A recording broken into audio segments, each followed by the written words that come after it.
Thanks very much for joining us for episode 7 of InTek, Freight and Logistics, the podcast. I'm Kevin Baxter, and I'm joined by my co-host for this edition, InTek President Shelli Austin.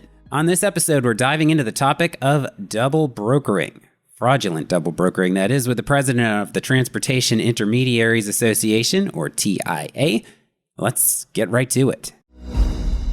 Carriers, shippers, freight brokers, and logistics companies are facing an undoubtedly rising problem: fraudulent double brokering. This illegal practice is costing legitimate businesses potentially millions of dollars and casting doubt over the entire shipping process.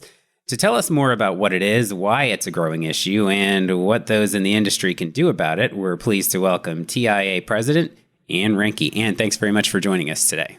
Thank you so much, Kevin. I'm happy to be here. Before we get into the issue at hand, let's do a brief introduction of the TIA, what TIA is and what it does for the industry and its membership. Sure.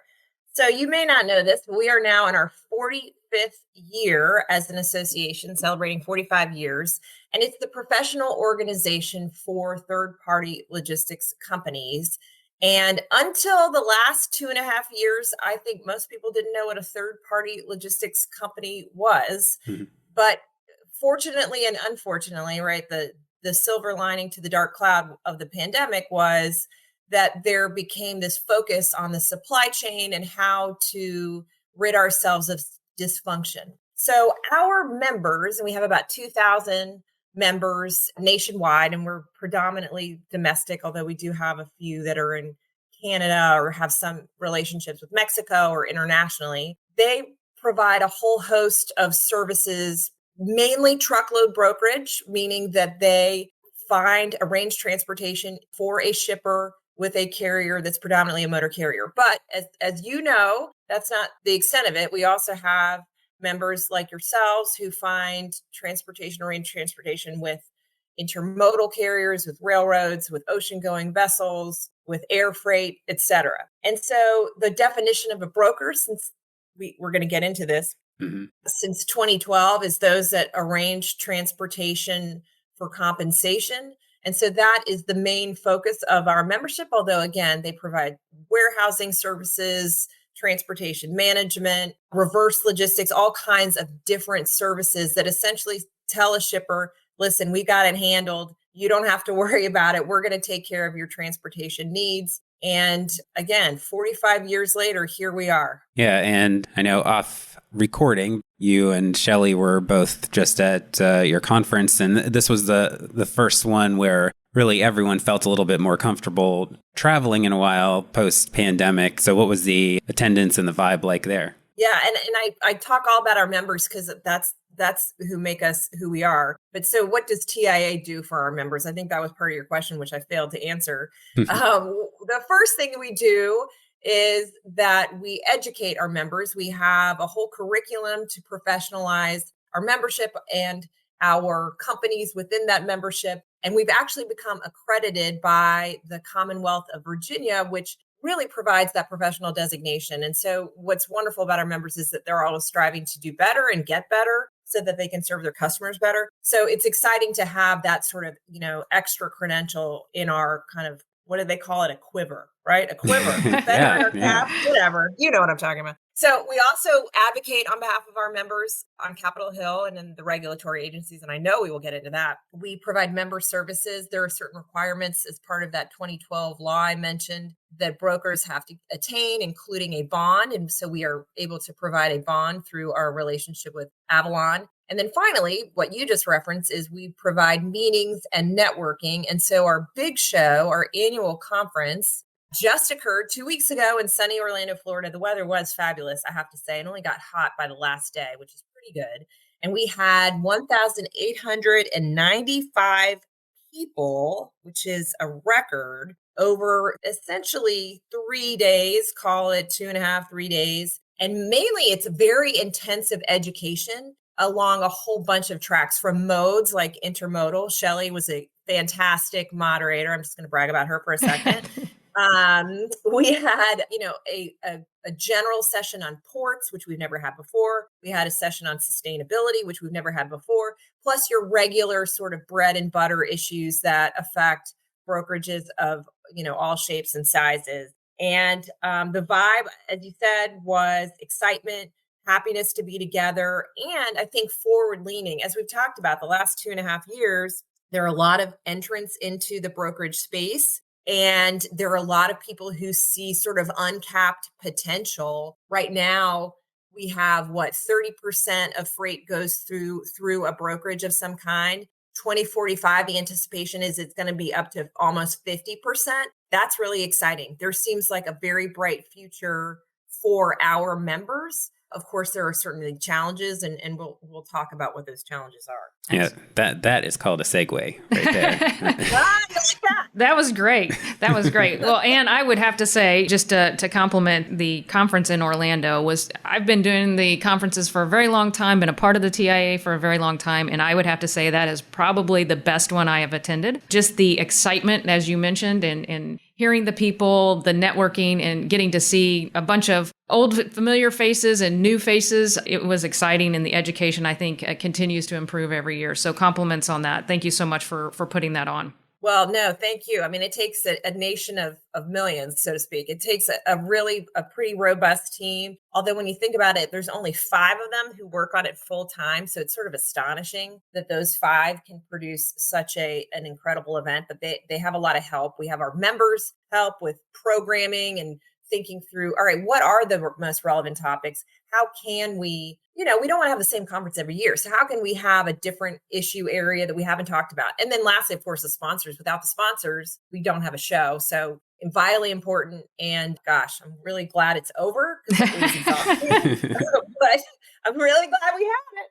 Excellent. Excellent. Well, let's talk about some of those most relevant topics. And, know, on every social media platform I think I see in transportation right now, I know you've spoken a lot of your team has spoken a lot. So this topic that we're talking about is not something new, but I think what is happening is it's getting, the awareness is really getting to be put out there because of how much this has increased within our industry. So one of the things that I'm a big, I guess everybody will hear me kind of get on my soapbox about when we talk about this topic is, I see so many things out there that are just stating double brokering. And I don't think that's painful enough, Ann. I really don't. I think that's in my opinion, that's the wrong term because, a lot of these, you mentioned education for TIA and you have a lot of new brokers that are out there. And a lot of these folks probably think they're doing something wrong because they don't truly understand what the real issue is. So I'm a big one to call it, broker fraud or fraudulent brokering because as you know, there are some legal and legitimate ways to work with other partners in the industry, what I would call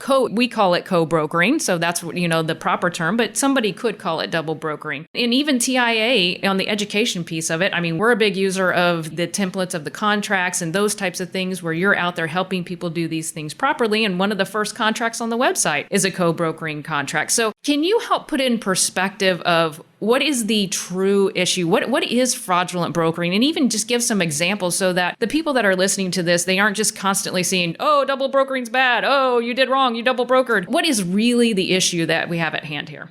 Shelli, you're exactly right. Because this is beyond a notion of double brokering, which we can explain. But this is really fraud in the supply chain. It's outright theft. It's holding freight hostage.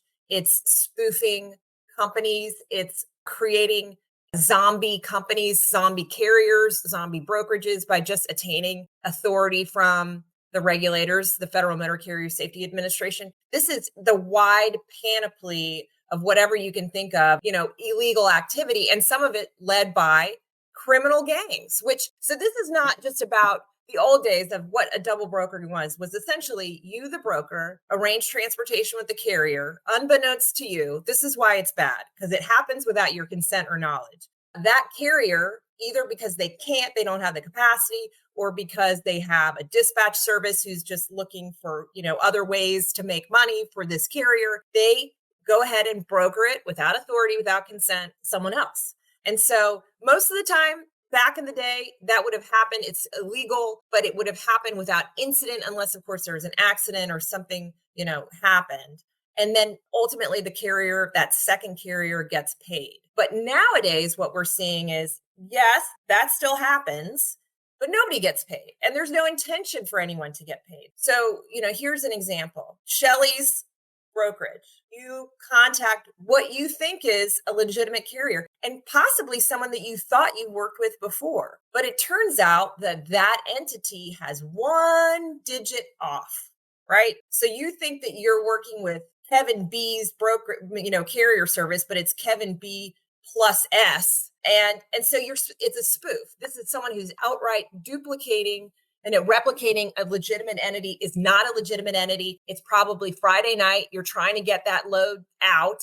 So you're maybe not doing all the due diligence that you should do. You don't notice the extra plus S. And so that person takes the load, then rebooks it to somebody else, either at a higher rate, knowing they're never, ever going to pay it, or a lower rate. Maybe they'll actually try to make some money and actually, have it be done, or steal it, or God knows what happens.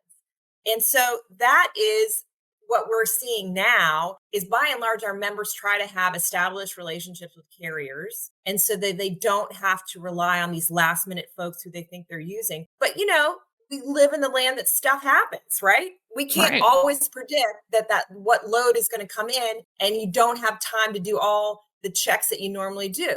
So our members are sort of in this position of like, look, we're doing everything we can, but as soon as you try to look up this company or say never use them again, they might change their name to something else. Unfortunately, because of the advantages of brokerage, which is, digitalization, so much of our freight now, we're not using fax machines and phones and all of that stuff. We're doing so much through automation and through email and all of that. It just means that it's that much easier to spoof.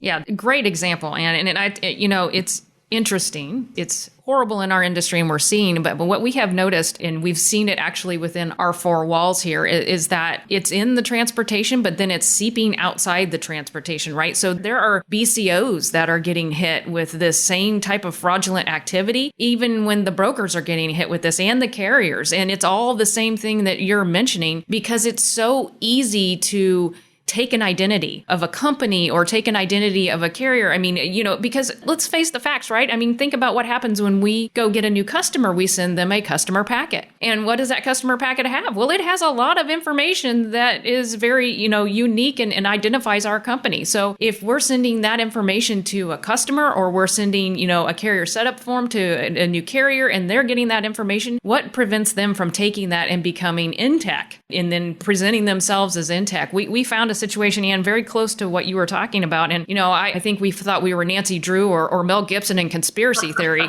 You really kind of dig down deep and try and figure out the multiple webs of bad and fraudulent activity. And it all just kind of spreads and how many different things it touches and how many people get caught. There were a lot of BCOs in this example that I'm talking to you about. And it's the exact same thing you were talking about. There was one digit off on an email address, but the company's tax IDs were correct. Everything was correct. And you do the process where you're really researching and making sure you're working with a legitimate company, all to find out that one digit was off. And, the shippers, they lost a lot of money because the product was picked up and they didn't get paid for the product. The broker gets stiffed because they thought that they, were working with a legitimate BCO, but they're not going to get paid because it wasn't a legitimate BCO. And then all of a sudden, the product itself is overseas because it went to, some storage unit and then gets overseas before anybody can figure out the web of issues here. So like, as you mentioned, everybody's out. There's not just one person. That's right.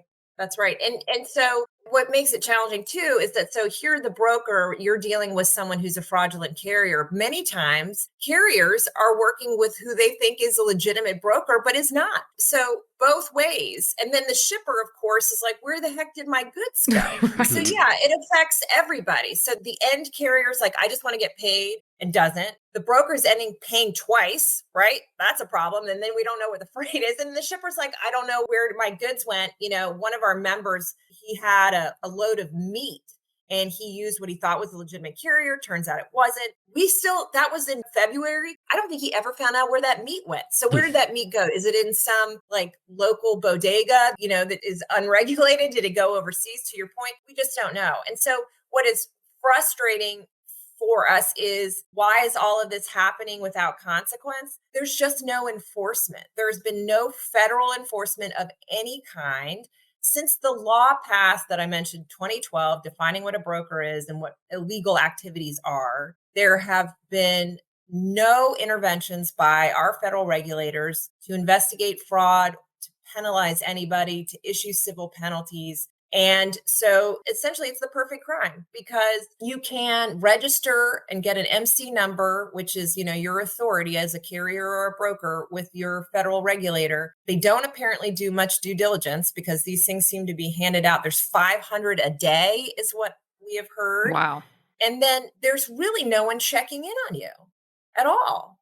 And so unfortunately, we're in the position as an industry that we have to do whatever we can to police it ourselves and to regulate ourselves, which obviously we have tools to do so that we can get into. But it's unfortunate. The only state that I've heard about that has intervened recently is the state of California that has a fraud task force. But that's because one of the most infamous criminal gangs that's working in this area is out of California. Yeah, that's very interesting. And you mentioned it, Anna, and that's one of the things that I think is very important that we talk about is, what do you do? Because if they're not enforcing and nobody's investigating it, do you just let it go and say, oh, well, I got caught in it? I mean, so the TIA has different things. Is there something within the TIA, and I'm pretty sure there is, but that is like a central resource for brokers or carriers that get caught in this situation? Because if anything, just exposing and putting the information all in one central location, it may be some commonality, right? But if nobody speaks up and everybody just says, oh, well, and they throw their arms up, then that commonality and those connections may never be found. It seems like if everybody's reporting this and putting these things out there, that's another step forward to almost try and get to the point where somebody can investigate and take legal action. So you're exactly right. So what is TIA doing? So a couple things. One is, and I'll talk about too, our conference. The first is we put together a white paper that we have, as you know, Shelli, as a former past chair of the Intermodal conference, we have 3 different modal conferences. And so our highway conference put together a white paper that essentially the most critical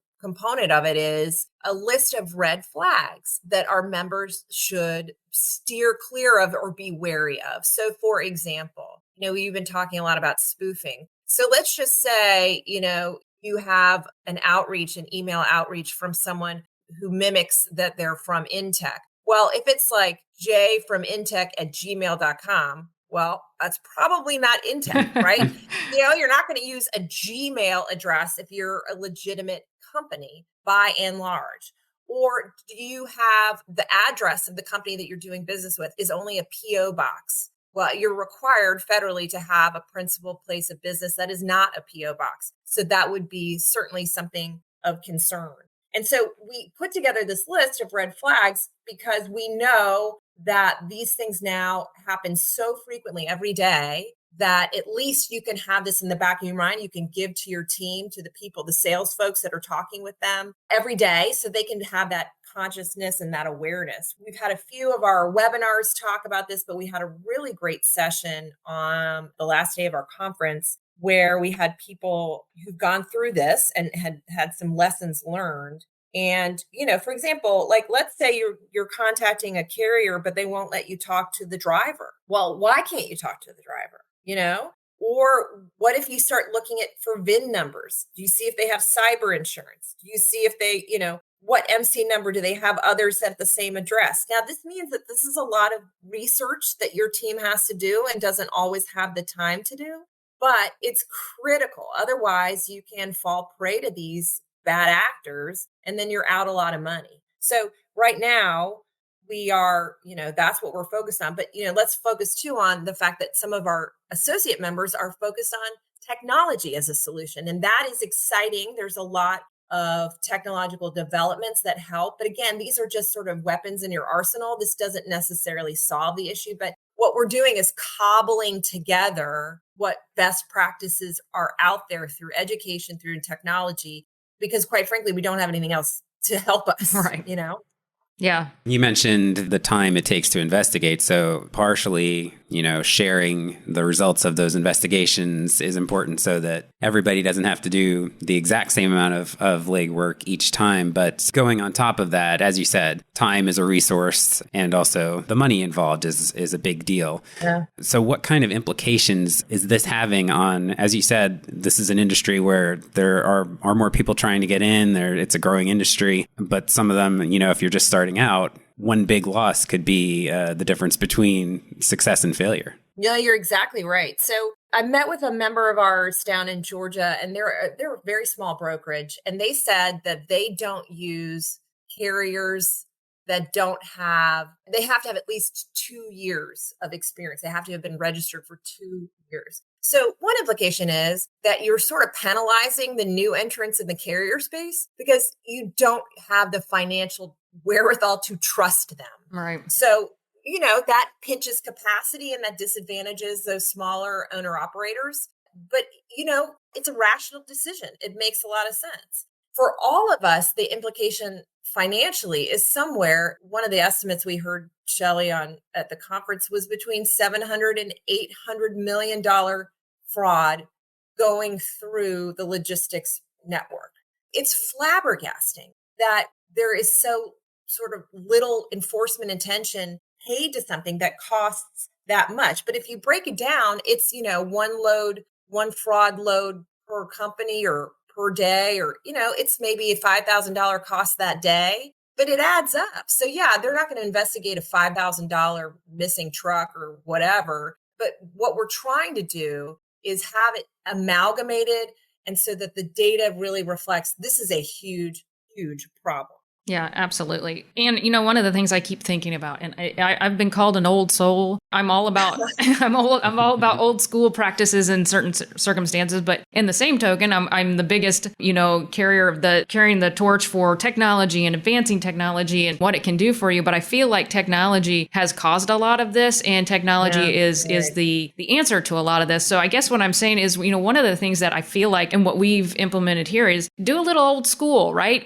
Pick up the phone. I think the pandemic created a lot of increase in this because everybody got so used to doing everything behind the keyboard, behind the screen, that it made it easier for people to do these types of activities. And, if you pick up the phone on a new carrier, if you pick up the phone with a new customer, or if you can't reach them, there's a red flag, right? And when you start talking with them, that is going to be a red flag because you get that feeling, right? You get that feeling in your gut of, oh, that didn't sound right, or that didn't feel right. So, do you agree that, just a little old school might help clear some of this up too?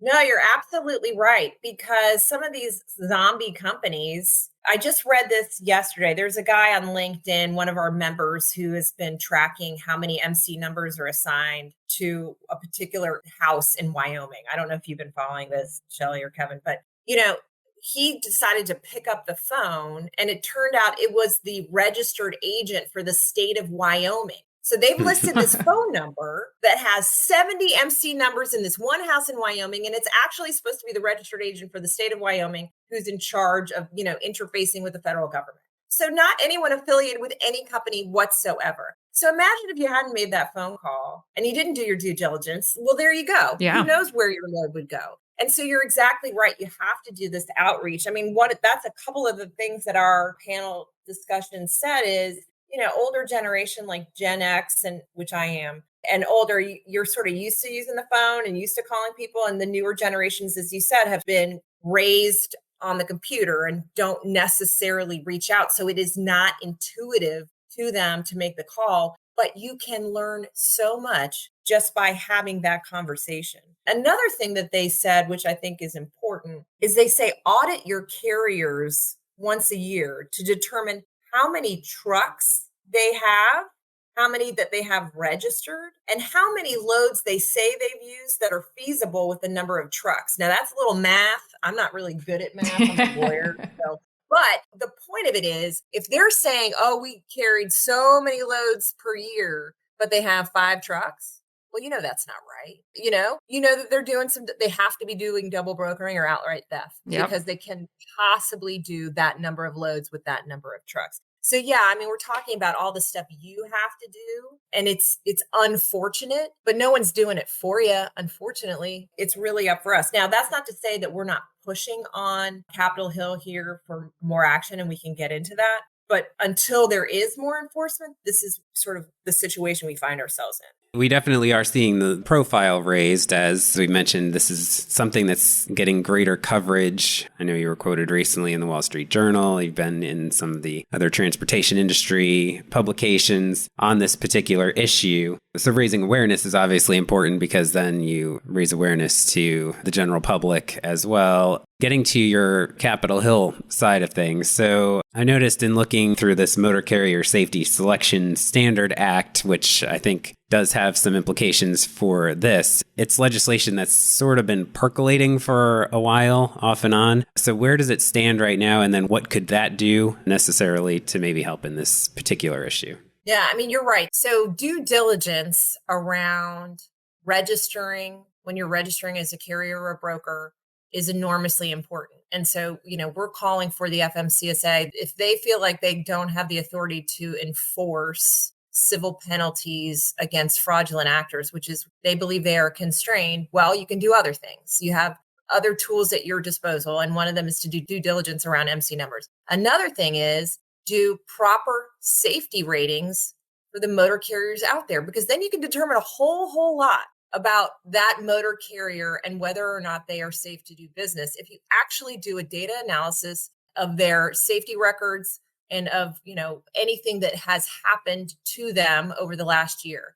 So this motor carrier safety selection standard is needed for a variety of reasons. One is the Federal Motor Carrier Safety Administration, which is in charge of auditing every motor carrier to make sure that they are safe to travel on the nation's highways, use a physical audit system. And so that means they have to go out and go to the principal place of business, take a look at do a visual inspection of all the trucks, take a visual inspection of the records that they keep. Look, that's fabulous if there were 100 trucks, but there are 500,000 trucks. So as a consequence, and I think there's only 1,100 people who work for the FMCSA, and most of them don't do investigation or enforcement. So as a consequence, 92% of the trucks out there are not rated at all, have no safety rating, have never had a safety rating the entirety of their existence. So our proposal, our legislative solution is, all right, the data is out there. If this is a legitimate carrier,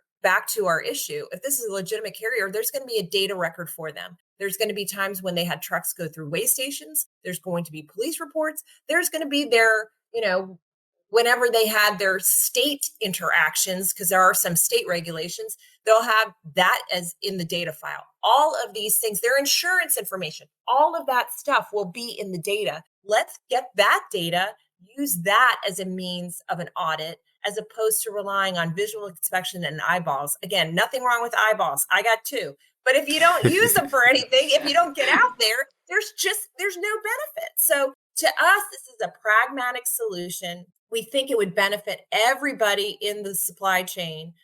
Certainly, what kind of data to be used and how it would be used is something that needs to be developed. But our legislation essentially says, in the meantime, proof of insurance if they're taken out of service at the carrier level, and I can't remember the third. But anyway, that is what you need to look at for now. And then, yes, let's, as an interim standard, and then let's develop the full-on standard using the data that you have available. What we have found, we've run into opposition, unfortunately, through trial attorneys. Trial attorneys over the last decade started looping in brokers in their negligence suits if there is a truck accident, and they are claiming that brokers used negligent selections. Well, if 92% of the trucks out there are not rated, how could we be accused of negligence? At that point, you have to choose what's out there because, the last 2.5 years, there hasn't been sufficient capacity. Right. And so you're going to end up probably selecting an unrated carrier most of the time. Yeah, I mean, that's it's pretty straightforward. And I guess the issue then is, where does this stand? What does it look like to you right now in terms of whether something like this, the shape of this, could move through the legislature? Yeah, I got so carried away with my indignation that I forgot to tell you where it is. Yeah, so we have had it introduced over the last few Congresses. It has been introduced again this Congress. A congressional session is 2 years. So unfortunately, when the year expires, you got to reintroduce something all over again. So, so we introduced it. It is HR 915, introduced by Seth Moulton, a Democrat from Massachusetts, and Mike Gallagher, a Republican from Wisconsin. And it's nice to have a bipartisan approach because you don't really get anything done unless it is bipartisan by and large, nothing that sticks. We have, at this point, almost 20 co-sponsors. We're hoping to attach it to a legislative vehicle. Another thing about Congress is not that much passes anymore. It's a lot of like post office naming bills that pass, and then like enormous omnibus appropriations bills, and narrow the twain to meet. But we're going to try to see if we can get it passed on, included in a piece of legislation that will go through the House Transportation and Infrastructure Committee. We have a greater shot, we think, in the House because there are a few more moderate Democrats who will sign on to legislation and oppose trial attorneys without a problem. Unfortunately, and this is, inside baseball, the trial attorneys have been a core constituency for many Democrats. And this is not partisan. This is just the truth. They give more money to Democrats than they do to Republicans. And so, a lot of Democrats feel like they don't want to go against that core constituency. It's a greater challenge for us in the Senate for whatever reason than it is in the House. So if we get it passed through the House, then we got to really plug away in the Senate, and that will be where the challenge is for the rest of the session. Okay. So, yeah. Yeah. So, Ann, I'm just sitting here. I think I'm crying in the corner because it seems so rough to be a broker right now, right? I mean, it just, and I think, I'm trying to figure out what's the light for the folks, because we're all enjoying the industry, right? We've talked about a lot of negative and a lot of painful things on this. I think I want to, kind of look at, it's still great to be a broker and be the hero for your customer out there. And how do we promote the folks that are coming into the industry and they are legitimately strong, good brokers looking to not get in this situation? Because it's really hard. I mean, I'll be honest with you, it's like creeping up that hill on the first ride of the roller coaster where it goes click,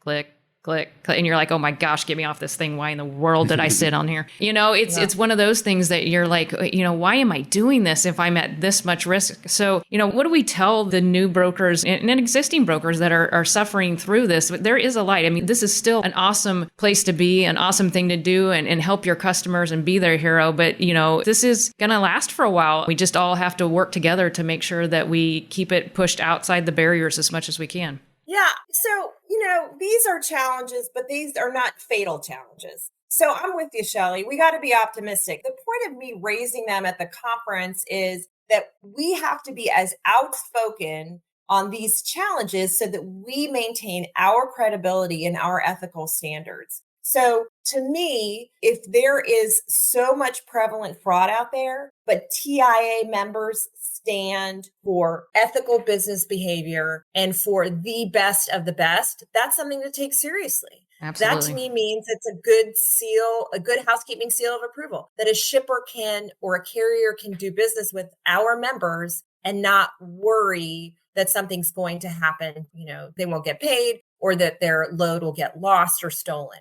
That is our core responsibility. And so what I said, during our State of the Association discussion is you as members have to hold yourselves accountable too. You have to maintain the highest ethical standards. And I think by bringing, attention to doing business the wrong way, you can see like how important it is that we do business the right way. And, in a sense, the fraud is occurring because the industry is successful. I hate to say that, but that's really why we're seeing so much fraud, because we have shown our value. We have shown that we have an ability to help and ease the worst of the supply chain dysfunction. And so there are people who are entering that business. Now there's less freight, right? So they're probably choosing to conduct themselves poorly because there's more people chasing less freight. I don't think this will always be the situation, but as long as we maintain heat, light, and thunder and make sure that our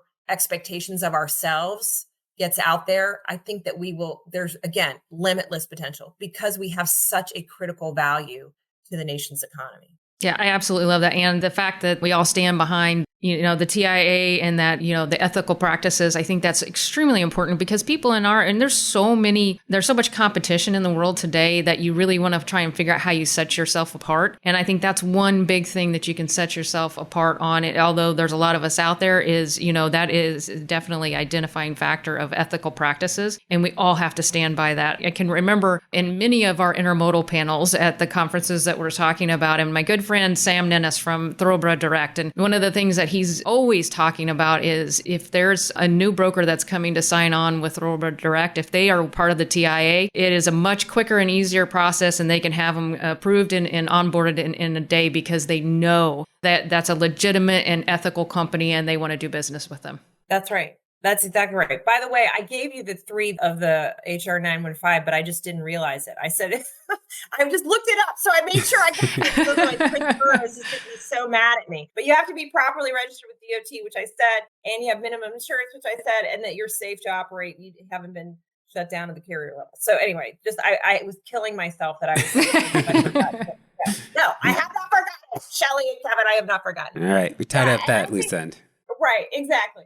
I think one other thing, too, is that we really have to continue to invest in ourselves. And so that's why, to me, the education component that I mentioned at the beginning is so important because the educated member, the educated broker is the best broker there is. And again, that 2012 law required an education component. Unfortunately, another thing that the FMCSA has not enforced or done anything about. We would love it if they actually enforce the education component, which is that they have to have, as a broker, have to have 3 years of industry education because we provide that. And as I said, it's accredited by the Commonwealth of Virginia. So this is legitimate instruction that provides, you mentioned the new folks coming on. That provides a sense of security and knowing that you're doing the right thing because you have that education. So that's something we need to continue to press upon is this is not just to help TIA. This is to help you and to help the entire industry get yourself educated.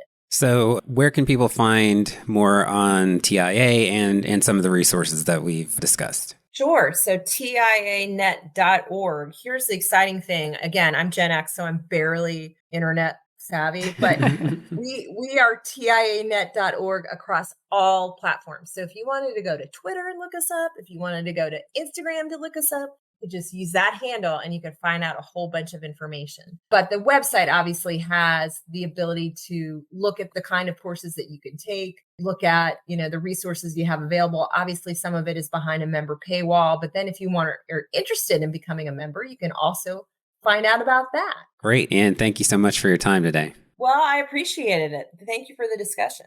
Thank you, Ann. It's been fun. Thank you so much. Thanks for joining us for InTek Freight and Logistics, the podcast. And thanks very much again to TIA President Ann Reinke for taking the time to speak with us. Check out the links in the description to learn more about everything we discussed. Subscribe or follow now to ensure you get our latest episodes as soon as they're available. And you can help us out by rating and reviewing us wherever you listen. If you have questions, email us at podcast@inteklogistics.com. And visit intekfreight-logistics.com for more about what we do. For Shelli Austin, I'm Kevin Baxter. We'll talk to you next time.